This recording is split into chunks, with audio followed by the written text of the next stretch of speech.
Puji Tuhan, selamat sore, shalom Bapak Ibu.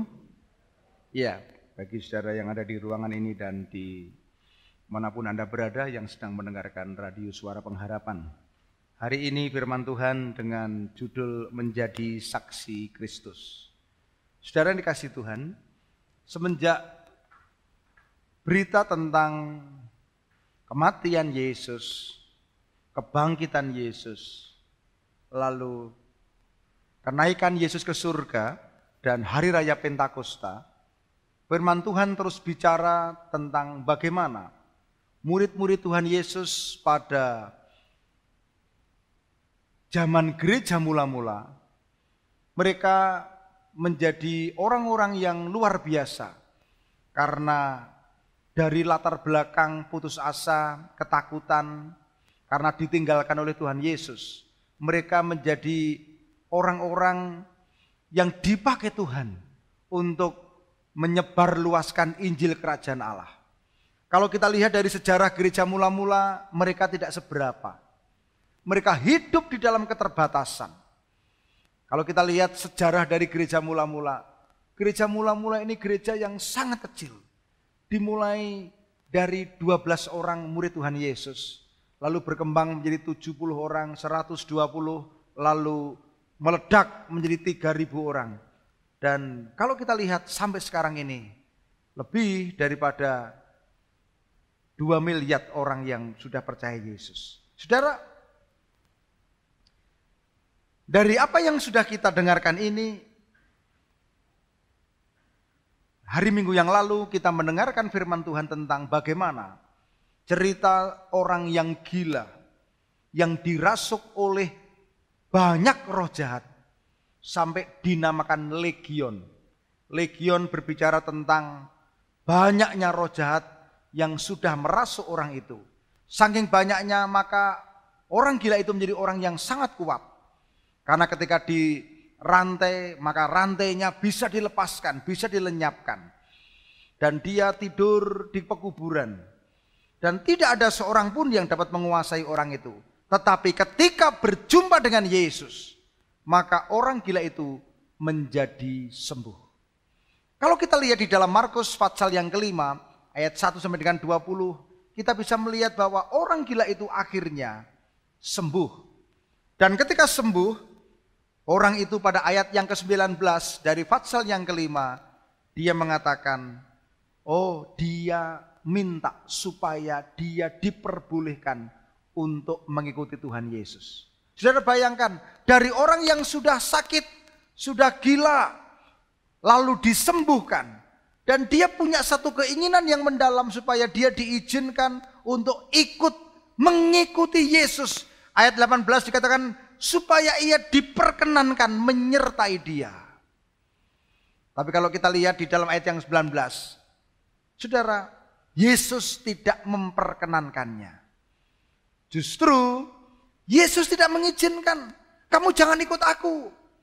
Tetapi kamu pulanglah ke rumahmu, ke orang di kampungmu. Beritahukan segala sesuatu yang sudah terjadi atas dirimu. Bagaimana Tuhan telah mengasihi kamu. Perhatikan saudara, ini orang sudah disembuhkan. Habis itu ingin ikut Tuhan Yesus. Tapi Tuhan Yesus tidak mengizinkan. Kenapa Tuhan Yesus tidak mengizinkan? Karena Yesus punya maksud. Kamu tidak perlu ikut aku. Kamu pulang ke kampungmu. Pulang ke desamu. Beritahukan segala sesuatu yang sudah terjadi kepadamu bahwa Yesus telah mengasihi kamu. Apa maksudnya? Maksudnya supaya orang yang sudah disembuhkan itu, dia dapat menjadi saksi Kristus. Dia pulang dengan misi, yaitu menjadi kesaksian. Ceritakan kepada tetanggamu, kepada saudaramu, kepada orang di kampungmu tentang apa yang telah diperbuat oleh Tuhan atasmu dan bagaimana Tuhan telah mengasihi kamu. Saudara, ini cerita yang sangat simpel. Kalau kita tidak perhatikan, mungkin ceritanya hanya berhenti kepada orang gila yang dirasuk legion, yang disembuhkan. Tetapi sebenarnya ini cerita tentang misi, saudara.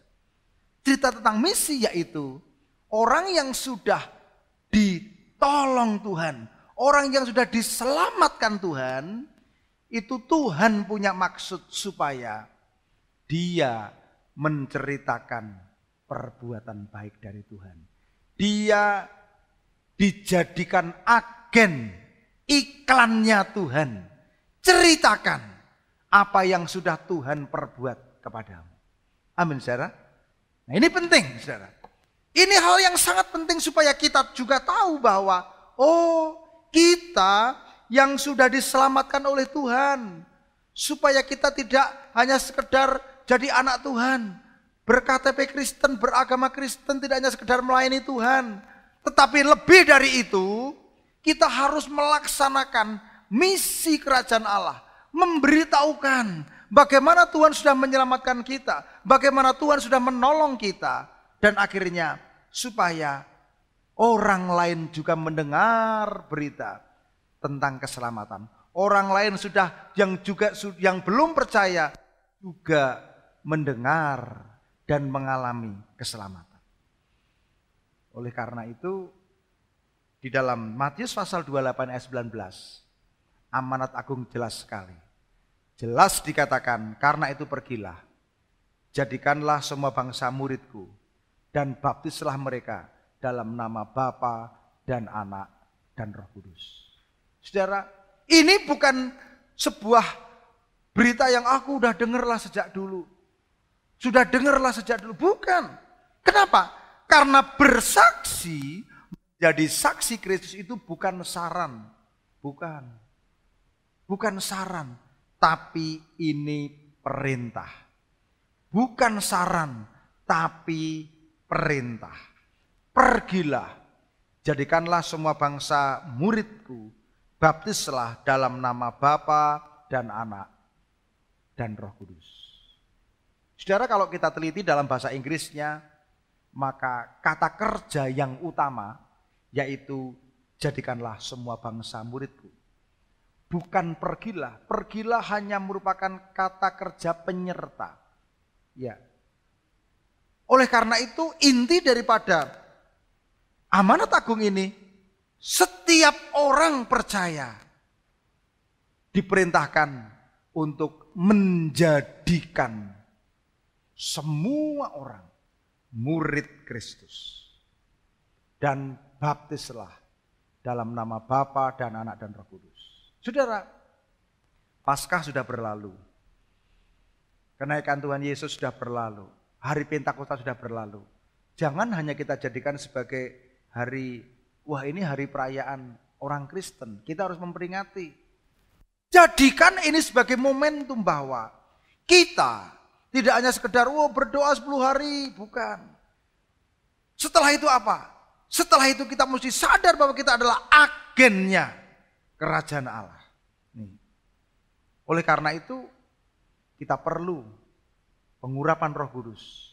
Firman Tuhan di dalam Kisah Rasul 1 ayat 8 dikatakan, tetapi kamu akan menerima kuasa kalau Roh Kudus turun ke atas kamu, dan kamu akan menjadi saksiku di Yerusalem dan di seluruh Yudea dan Samaria dan sampai ujung bumi. KPU yang dikasih Tuhan, saksi adalah orang yang menyatakan apa yang dialami. Selain itu, apa yang dilihat. Dan saksi adalah orang yang harus jujur dari apa yang dialami, yang dilihat. Bersaksi bukan pilihan, tetapi perintah. Artinya, setiap orang percaya harus menjadi alat kesaksian bagi orang-orang di sekitar kita. Ada 2 bentuk kesaksian. Yang pertama yaitu bentuk aktif atau langsung. Bentuk aktif atau langsung itu berarti apa? Berarti melalui kata-kata kepada orang lain, menceritakan kebaikan Tuhan, memberitakan Injil, atau menyampaikan traktat juga boleh. Ya, aktif langsung. Ya. Kenapa? Seperti yang dilakukan oleh Filipus di dalam Kisah Rasul 8 ayat 4 sampai 6. Di situ dikatakan mereka yang tersebar itu menjelajah seluruh negeri itu sambil memberitakan Injil. Dan Filipus pergi ke suatu kota di Samaria dan memberitakan Mesias kepada orang-orang di situ. Ketika orang banyak itu mendengar pemberitaan Filipus dan melihat tanda-tanda yang diadakannya, mereka semua dengan bulat hati menerima apa yang diberitakan. Artinya, harus ada yang mau diutus. Harus ada yang mau memberitakan. Dalam hal ini, Filipus memberitakan. Orang lain mendengar. Bagaimana mereka bisa percaya kalau mereka tidak mendengar? Bagaimana mereka bisa mendengar kalau tidak ada yang memberitakan? Bagaimana bisa memberitakan kalau tidak ada yang diutus? Oleh karena itu, di dalam 1 Petrus pasal 2 ayat 9 sampai 10. Ayat 9 sampai 10 dikatakan, tetapi kamulah bangsa yang terpilih, umat yang rajani, bangsa yang kudus, umat kepunyaan Allah sendiri. Saudara, tadi dinyanyikan, kita dipilih. Ini nyanyiannya dari sini, saudara. 1 Petrus pasal 2 ayat 9. Mari kita akan baca dari kata supaya dengan lantang. Dari kata supaya. 2, 3. Supaya kamu memberitakan perbuatan-perbuatan yang besar dari Dia, yang telah memanggil kamu keluar dari kegelapan kepada terangnya yang ajaib. Saudara, perbuatan besar itu apa? Memang betul, Tuhan yang kita sembah pernah membelah laut, betul. Tuhan yang kita sembah pernah menurunkan mana dari langit kepada orang Israel, betul. Tuhan telah menurunkan daging dari langit, betul. Tuhan telah membendung sungai Yordan, betul. Tetapi perbuatan yang ajaib yang paling besar yaitu karya Yesus Kristus, di mana Yesus mati di kayu salib, Yesus bangkit, Yesus menang atas maut, Yesus berkuasa menyelamatkan kita semua. Amin. Itulah yang dimaksud dengan apa? Perbuatan yang besar dari Dia, yang telah memanggil kamu keluar dari kegelapan. Oleh karena karya penebusan Kristus, maka hidup kita diselamatkan. Maka kita orang yang berdosa diampuni, diperdamaikan. Kita diterima oleh Bapa. Dan kita punya harapan untuk memiliki hidup kekal. Amin. Hidup kekal tidak hanya kita terima, oh besok kalau kita sudah mati. Ya, hidup yang sekarang kita miliki yaitu hidup kualitas hidupnya Kristus sendiri. Selama di dunia kita boleh menikmati kehidupan kualitasnya Kristus. Kualitasnya damai sejahtera, kualitas ilahi. Oleh karena itu, saudara, ketika kita menerima Yesus, maka hidup kita dituntun ke padang rumput yang hijau. Amin. Ya, nanti setelah mati bersama Yesus, tidak hanya sekedar di surga, tapi memerintah bersama dengan Kristus di surga. Amin. Ya, puji Tuhan. Saudara, itu esensinya. Ini. Oleh karena itu di dalam ayat yang 10 dari 1 Petrus dikatakan, kamu yang dahulu bukan umat Allah, tetapi yang sekarang telah menjadi umatnya. Yang dahulu tidak dikasihani tetapi sekarang telah beroleh belas kasihan. Betapa luar biasanya hidup kita sekarang. Dan itu adalah berita baik, kabar baik. Kabar baiknya apa? Yesus sudah mati, Yesus sudah bangkit. Dia mengampuni dosa kita, menyelamatkan kita. Dan sebenarnya kabar baik itu tidak hanya untuk kita. Tapi kabar baik itu untuk semua orang. Oleh karena itu, saudara, ketika kita menyadari kabar baik itu untuk semua orang, masakan kita tidak mau memberitakan kabar baik itu. Saya dikasih Tuhan. Kalau kita tahu orang-orang yang kita kasihi mendapatkan kabar baik, kenapa tidak kita berikan? Saudara dikasih Tuhan, sebuah keluarga besar yang rukun, ketika di dalam keluarga besar itu ada yang jadi direksi BUMN, ada yang jadi jenderal, ada yang jadi direktur ini dan itu. Maka ketika mereka kumpul semua dia ngomong, ada lowongan ini, ponakan saya yang di Wonogiri besok kita tempatkan. Oh ini ada di sini, wah itu kabar baik. Kenapa? Wah ini Pak D-nya jenderal, wah omnya ini direksi. Lalu setiap ada lowongan ini pasti yang di desa ditelepon. Ini ada ini, waduh kabar baik, senang ya, senang. Ya. Tapi kabar baik yang sekarang ini akan kita beritakan bukan hanya masalah pekerjaan yang sementara. Bukan hanya masalah lowongan. Tapi ini kabar baik tentang keselamatan. Saya mau tanya saudara. Kalau kira-kira misalnya Pak Hendrik dikasih tahu. Saya kasih kesempatan 5 orang. Supaya dia bisa menikmati kabar baik ini, keselamatan ini. Lalu kira-kira Pak Hendrik milih siapa? Saya tahu beliau punya ratusan teman. Di antara ratusan teman itu ada yang dulu alumni SD, SMP, SMA, mungkin perguruan tinggi. Nah, beliau sudah kuliah sampai magister. Ada juga teman pelayanan. Ada juga teman di desanya. Ya teman kenalan apa. Kalau diberi kesempatan 5 orang saja. Siapa 5 orang yang paling penting, yang paling inti itu? Maka dia mulai tulis. Wih, orang yang paling saya anggap penting untuk menerima kabar baik ini. Ditulis 1 ini, 2 ini, 3 ini, 4 ini. Wih, pasti Pak Hendrik akan berharap 5 orang ini akan mendapatkan kabar baik. Ya, saya mau kasih ilustrasi saudara. Misalnya Pak Presiden Jokowi ngomong gini, saya ini punya tanah ini. Tanah saya di daerah Trunuh punya 10.000. Walau kalau 10.000 meter berarti sak lapangan sepak bola 100 kali 100.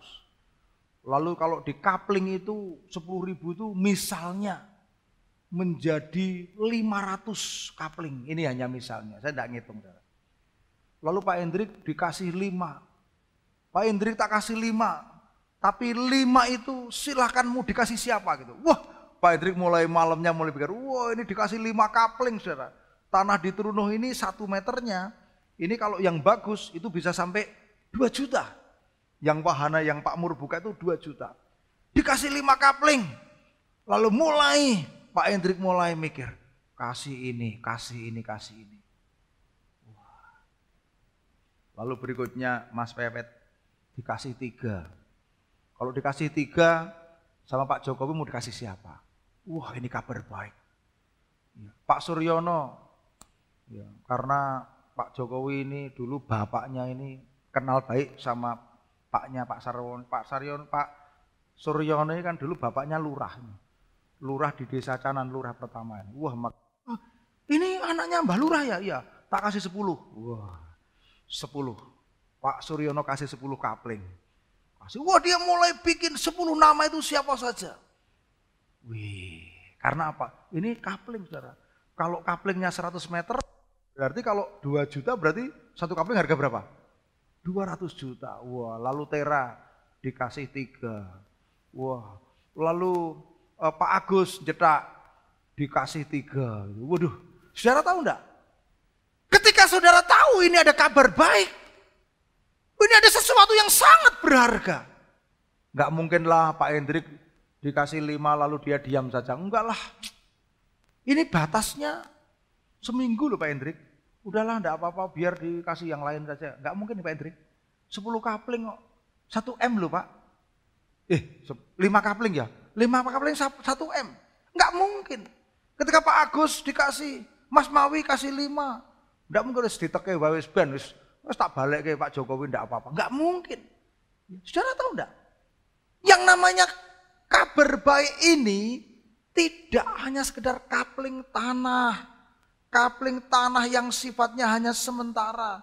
Tapi ini adalah kapling hak kewarganegaraan, keselamatan, saudara. Oleh karena itu, saya mau kasih tahu, mulailah berdoa. Karena Bapa Surgawi tidak membatasi berapa kapling. Amin. Amin. Tidak membatasi berapa kapling yang mau dibagi. Oh, Pak Hendrik mau berapa? Saya mau 20 orang. Wah. Saudara, saya mau saksi. Tahun 95 sama Bu Yuli ini. Ya, saya dulu membuka kursus komputer di Klaten. Di Perlimaan Bramen. Di samping itu, saya juga mengkonseling banyak orang-orang yang bermasalah. Anak-anak saya. Bu Yuli dengan setia, setiap hari Jumat itu bikin teh, beli gorengan. Saya ngajar di SMK Kristen 2. Di situ saya peroleh banyak orang-orang yang pasien. Kalau saya hitung, ya, saya ini ngomong di mimbar ya. Saya hitung lebih dari 200 orang. Tahun 95 saja.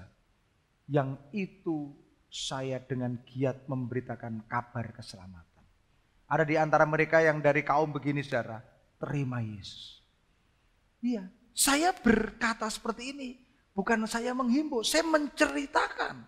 Saya menjadi saksi apa yang sudah saya alami. Saya juga tidak bangga dengan tahun 95. Berkali-kali saya ceritakan. Tetapi sepanjang hidup saya terus menceritakan. Ya. Kemarin itu Idul Fitri yang kemarin tuh. Ada saudara saya dari Semarang. Yang dulu ikut Tuhan walaupun Katolik. Tapi pulang-pulang udah begini.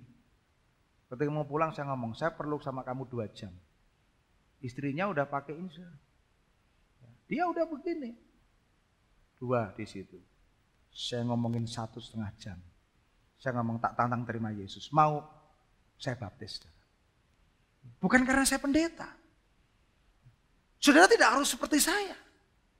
Tetapi apa? Kabar baik ini mesti harus menjadi kabar yang segera kita sampaikan. Banyak orang yang sekarang ini gelisah hatinya. Kenapa? Karena problem yang paling utama, saudara, apa saudara? Masalah terbesar manusia itu apa? Di dalam LBCA, di dalam retreat kita diajar. Problem yang paling utama, yang paling besar itu apa? Yaitu ketika orang bertanya, besok kalau saya mati, apakah saya bisa masuk surga? Itu problem utama. Ya. Oleh karena itu apa? Kabar baik beritakan saja. Karena apa? Karena Roh Kudus akan menyertai, Roh Kudus yang akan memfollow up. Yang penting beritakan saja. Tidak harus langsung berhasil. Inilah memberitakan secara aktif. Memberitakan. Menceritakan. Firman Tuhan minggu yang lalu, Pemazmur Daud mengatakan, jangan lupakan kebaikan Tuhan. Ceritakan, jangan lupakan kebaikan Tuhan. Ya. Saudara,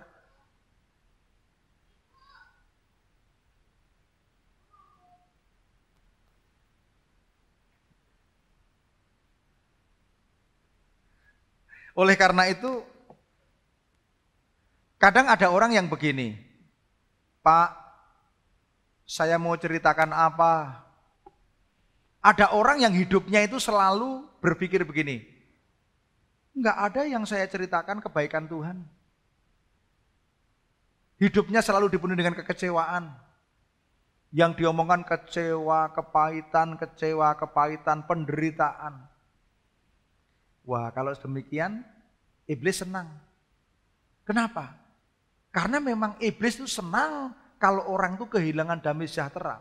Iblis senang kalau orang itu hanya mengingat-ingat hal-hal yang tidak baik. Ditindas oleh dosa. Ada satu lagu yang mengatakan, hitung berkatmu satu-satu. Hitung semua, janganlah lupa. Artinya apa? Kalau kita mau mengingat kebaikan Tuhan, Tuhan itu baik. Sungguh baik. Dan luar biasa. Ya, tadi siang saya ngobrol sama bapaknya Elsa. Dia ngomong, Pak D, panggil saya Pak D. Kalau mengingat tahun 96 yang lalu, saya bisa seperti sekarang ini, saya ini bersyukur. Waktu itu Elsa dalam kandungan 5 bulan. Bapaknya Elsa ini diterima jadi pegawai negeri, harus berangkat ke Ledo, Bananlaik, Kalimantan Barat, di tengah hutan. Kapal yang harusnya ditumpangi dia itu harusnya normalnya 2 hari sampai. Itu dari Senin sampai Senin. 7 hari 8 malam. Sudah bocor. Di tengah-tengah laut diombang-ambingkan, mesinnya mati, lambungnya pecah, dilas. Ya. Itu saya tidak dinaikkan ke sana, bukan kapal penumpang yang ada kursinya. Itu hanya duduk di lantai. Nanti kalau ombaknya begini, langsung semua orang ngumpul di sana, jegrek-jegrek gitu kan. Lalu yuk-yukan guyu-guyu ya, guyu-guyu stres itu kan ya. Lalu kesini grek gini semua, dan itu 7 hari. Oh, enggak ada yang bisa makan. Saya ngomong, loh, kok ya naik itu? Enggak tahu, ya naik itu Pak D. Udah naik gitu. Saudara tahu enggak? Lalu diantar sampai tempat transmigrasinya itu. Itu jam 10 malam, ngeleh rane ngopo-opo. Mungan yang gereh sidik banget. Noleh-noleh wong loro, suara jangkrik, saudara. Saudara, wah dia cerita, waduh kalau saya ingat kebaikan Tuhan, hidup saya ini hanya karena kemurahan Tuhan. Amin. Bisa enggak setiap orang percaya mengatakan, hidup saya ini hanya karena kemurahan Tuhan? Kalau enggak ada Tuhan, hidup saya ini kemurahan Tuhan. Dulu saya hancur, dulu saya seperti ini, tapi Tuhan pulihkan. Dulu saya ini ada harapan. Ya saudara, 2 hari yang lalu saya ngomong sama istri saya sambil saya cium pipinya. Ma, terima kasih ya Ma. Mama ini baik ya. Sudah ngasih papa ini 5 orang anak yang cantik, yang ganteng semuanya. Wah dia senyum sambil pipinya merah, saudara. Banyak orang yang tidak bisa bersyukur, dapat istri, dapat suami. Orang tidak bersyukur, dapat pekerjaan. Bahkan ada anak yang tidak bersyukur, ada orang tua seperti ini. Saudara, saya kasih tahu saudara, kalau saudara mengingat kebaikan Tuhan, sebenarnya Tuhan itu baik. Sebenarnya kita tidak kurang cerita untuk kita menceritakan kebaikan Tuhan. Amin. Tapi kalau hidup ini disikapi hanya dengan mengeluh, kecewa, nggak ada habisnya, saudara. Ya. Kalau ada di antara engkau yang dapat berkat Tuhan, mobil Kijang Innova, misalnya dapat berkat Tuhan, waduh tetangganya beli Lamborghini, oh jadi kecil, aduh cuma Innova. Gitu. Yang Lamborghini, tetangganya beli jet pribadi, aduh jet. Saya tahu, nggak ada habisnya. Kalau kita sudah bersyukur, wow, maka itu yang menjadi bahan untuk kita ceritakan kebaikan Tuhan. Sekarang saya mau saudara diem dulu selama 1 menit. Coba tolong tuliskan saudara sekarang 3 orang yang saudara anggap penting untuk menerima kapling. Ya, bukan kapling tanah di Trunuh. Ya, yang harganya 200 juta. Tapi siapa di antara saudara yang ketika saudara diberi jatah kapling, 3 saja. Ya, silakan. Saya kasih waktu 1 menit. Kira-kira siapa? Dapatkan nama. 3 orang. Siapa yang kira-kira ketika saudara mengalami, oh saya bersyukur. Di dalam Yesus surga itu bukan semoga lagi. Surga itu bukan mudah-mudahan. Bukan. Tapi kepastian. Barang siapa yang percaya kepadanya tidak binasa. Melainkan beroleh hidup yang kekal. Sudah dapat 3? Sudah dapat 3 nama belum? Yang sudah angkat tangan. Waduh, sulit sekali dapat 3 ini. Saya tunggu 1 menit lagi. Coba. VIP list. Very important person. Very itu penting. Important itu. Very itu sangat. Sangat penting. 3 orang. Saudara terima firman Tuhan, mesti sungguh-sungguh. Ya, 3 orang. Yang udah dapat nama, angkat tanganmu. Yang udah dapat nama, angkat tanganmu. Yang belum angkat tangan siapa? Ya, sudah dapat nama belum? Siapa ini? Belum. Ya, yang belum dapat nama, minta Tuhan nama. Oh mbah saya, oh Pak D saya, oh sahabat saya yang sangat saya kasihi. Oh mungkin calon pacar saya, baru calon ya. Ini. Oh mungkin calon mertua saya ya. Mesti dapat 3 ini. Ya. Sebenarnya Tuhan tidak mengasih batas. Berapapun. Ya. Kenapa? Orang gila tadi ketika diselamatkan minta untuk ikut Yesus. Yesus enggak usah ikut ya. Kamu pulang ke kamu beritakan. Amin. Ini. Sudah dapat 3 belum? Kalau sudah dapat 3 nanti kita bawa dalam doa. Amin. Ini. Yang kedua, selain kita bersaksi aktif, kita juga bisa bersaksi pasif. Bersaksi pasif itu bagaimana? Bersaksi pasif berarti bersaksi melalui kehidupan kita. Firman Tuhan katakan kita ini surat yang terbuka. Surat terbuka yang bisa dibaca oleh semua orang. Ya, Salam 1 Korintus dikatakan kita ini surat terbuka yang bisa dibaca semua orang. Bersaksi secara pasif yaitu bersaksi dengan cara hidup kita menjadi teladan. Hidup kita menjadi berkat. Hidup kita menjadi terang dan garam. Amin. Hidup kita menjadi pembawa damai. Ya, perkataan kita menjadi perkataan yang memberkati, perkataan yang membangun. Ini. Saudara, oleh karena itu ketika kita punya kualitas kehidupan seperti Yesus, maka ketika melihat kehidupan, ini orang Kristen, orang percaya ini.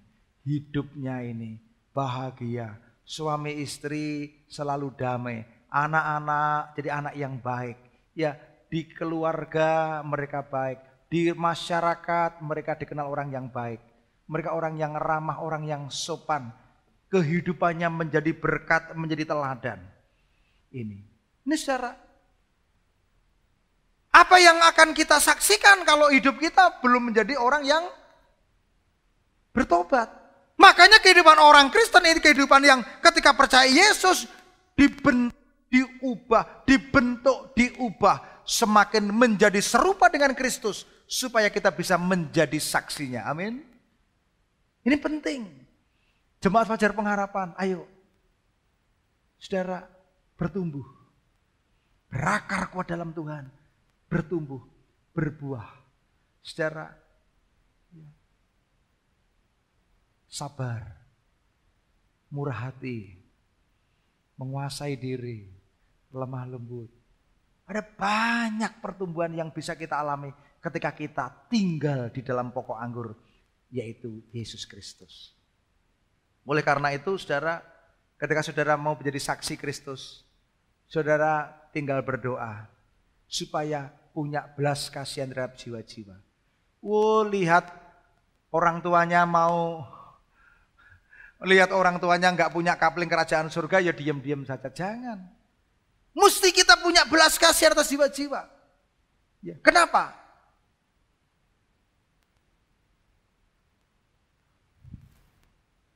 dalam Matius pasal 9 ayat 38, ketika Yesus melihat orang banyak ini, timbullah belas kasihan.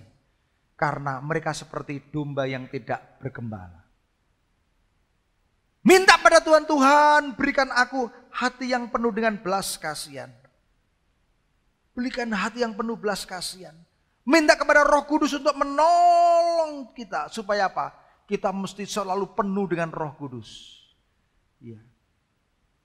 Menjadi bertumbuh kekristenan kita. Berbelas kasihan kepada orang yang lemah imannya. Rela menderita. Supaya banyak jiwa diselamatkan. Supaya gereja Tuhan juga bertumbuh. Supaya kuasa Allah dinyatakan di muka bumi. Saudara, silakan pemusik maju dan kita akan pujikan. Berikanku hati seperti hatimu. Dan kita akan berdiri dan menadahkan tangan pada Tuhan.